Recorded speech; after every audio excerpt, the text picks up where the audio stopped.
അസ്സലാമലൈക്കും നമസ്കാരം എല്ലാവർക്കും മിനുസ്വേൾഡിലേക്ക് ഒരിക്കൽ കൂടി സ്വാഗതം. എല്ലാവരും സുഖമായിട്ടിരിക്കുന്നു എന്ന് വിശ്വസിക്കുന്നു. ഇന്ന് നമുക്ക് ഒരു അടിപൊളി ബനാന പുഡിംഗ് ഉണ്ടാക്കിയാലോ? അതെ, നേന്ത്രപ്പഴം വെച്ചിട്ട് എങ്ങനെ ഒരു അടിപൊളി ടേസ്റ്റി പുഡിംഗ് ഉണ്ടാക്കാം എന്നതാണ് ഇന്നത്തെ നമ്മുടെ റെസിപ്പി. ഇത് വളരെ ഈസിയാണ്, അതുപോലെ തന്നെ കുറഞ്ഞ ഇൻഗ്രീഡിയൻസ് മാത്രം മതി ഈ ഒരു പുഡിംഗ് ഉണ്ടാക്കാൻ വേണ്ടിയിട്ട്. അപ്പോൾ നമുക്ക് വീഡിയോയിലോട്ട് പോവാം.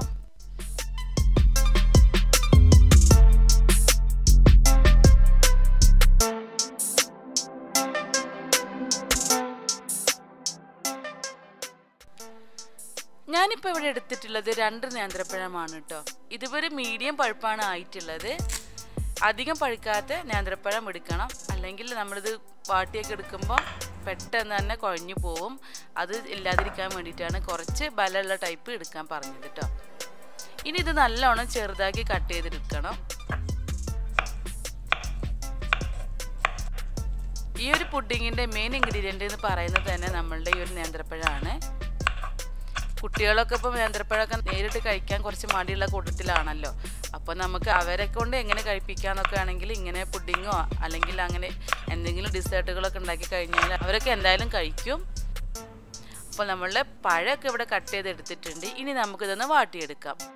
അതിനായിട്ട് ഞാനിവിടെ 1 ടീസ്പൂൺ നെയ്യ് ഒഴിച്ചിട്ട് അതിലേക്ക് നേന്ത്രപ്പഴം ഇട്ട് കൊടുത്തിട്ട് വാട്ടിയെടുക്കുന്നുണ്ട്.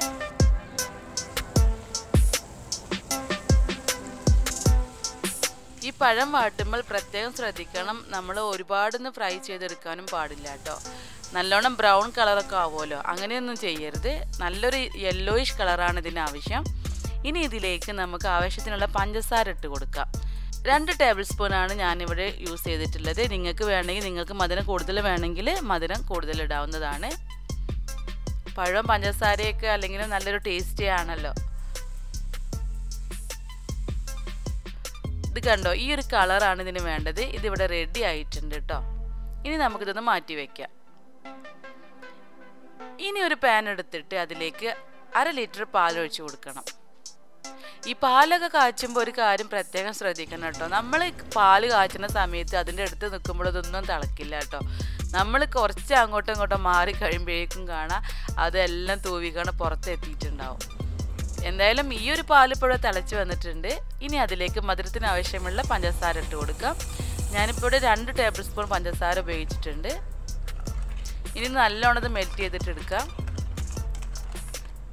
ഇനി ഇതിലേക്ക് ഇട്ട് കൊടുക്കേണ്ടത് കോൺഫ്ലോർ ആണ് കേട്ടോ. ഫസ്റ്റായിട്ട് ചെയ്തവരൊക്കെ ആണെങ്കിൽ കുറച്ച് പാലെടുത്തിട്ട് അതിലേക്ക് കോൺഫ്ലോർ കലക്കിയിട്ട് ഒഴിക്കുന്നതാവും നല്ലത്. ഞാനിപ്പോൾ ഡയറക്റ്റാണ് ഇട്ടിട്ടുള്ളത്. എന്നിട്ട് കുറച്ച് കട്ട കുത്തിയൊക്കെ നിന്നിട്ടുണ്ടായിരുന്നു. അപ്പോൾ ഒരുപാട് സമയം എടുത്തിട്ടുണ്ടായിരുന്നു ഞാനത് ശരിയാക്കി എടുക്കാൻ വേണ്ടിയിട്ട്. അപ്പോൾ അതില്ലാതിരിക്കാൻ വേണ്ടിയിട്ട് നമ്മൾ പാല് കലക്കിയിട്ട് ഒഴിക്കുകയാണെങ്കിൽ നമുക്ക് ഈസി ആയിട്ട് ചെയ്തെടുക്കാം.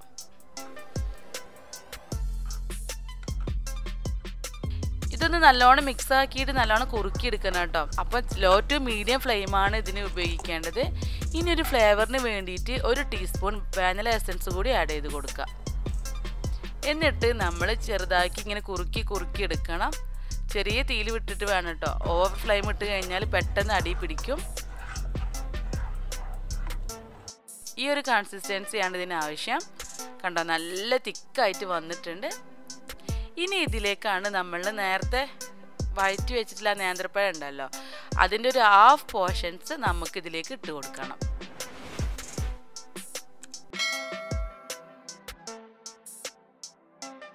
ഇത് കണ്ടോ, നല്ല യെല്ലോ കളറാണ് വന്നിട്ടുള്ളത്. നമ്മൾ ആ ഒരു പാകത്തിന് എടുത്തതുകൊണ്ടാണ് ഇത്രയൊക്കെ ഒരു കളർഫുള്ളായിട്ട് നിന്നിട്ടുള്ളത് കേട്ടോ. എന്നിട്ട് ഇത് നല്ലോണം പതുക്കെ ഒന്ന് മിക്സാക്കി കൊടുക്കാം. നേന്ത്രപ്പഴം ആയതുകൊണ്ട് പിന്നെ പെട്ടെന്നൊന്നും ഉടയൂല. അതിന് വേണ്ടിയിട്ടാണ് ഒരു മീഡിയം പഴുപ്പ് എടുക്കാൻ തന്നെ പറഞ്ഞത് കേട്ടോ. ഇനി ഇത് നമുക്ക് നല്ലൊരു പുഡിംഗ് ട്രേയിലേക്ക് ഈ ഒരു ചൂടോട് കൂടെ തന്നെ ഒഴിച്ചു കൊടുക്കണം കേട്ടോ. ഏത് ഷേപ്പിലുള്ള പുഡിംഗ് ട്രേ എടുത്താലും മതിയാവും. ഞാനിപ്പോൾ ഒരു ഓവൽ ഷേപ്പാണ് എടുത്തിട്ടുള്ളത്. എന്നിട്ട് ഇതൊന്ന് സെറ്റാക്കി കൊടുക്കാം.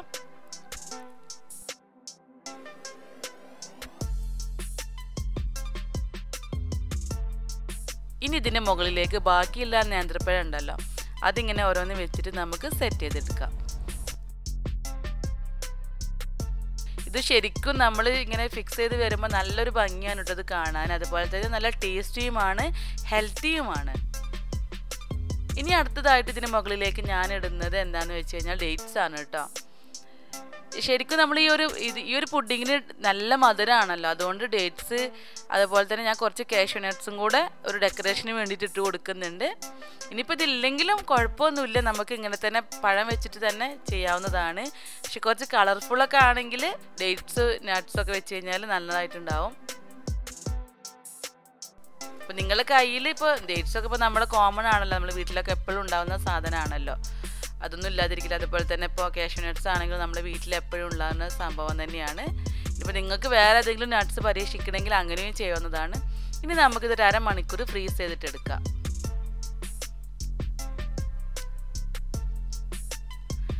ഇപ്പോൾ അരമണിക്കൂർ കഴിഞ്ഞ് നമ്മുടെ പുഡിംഗ് ഒക്കെ ഇവിടെ സെറ്റായി വന്നിട്ടുണ്ട്.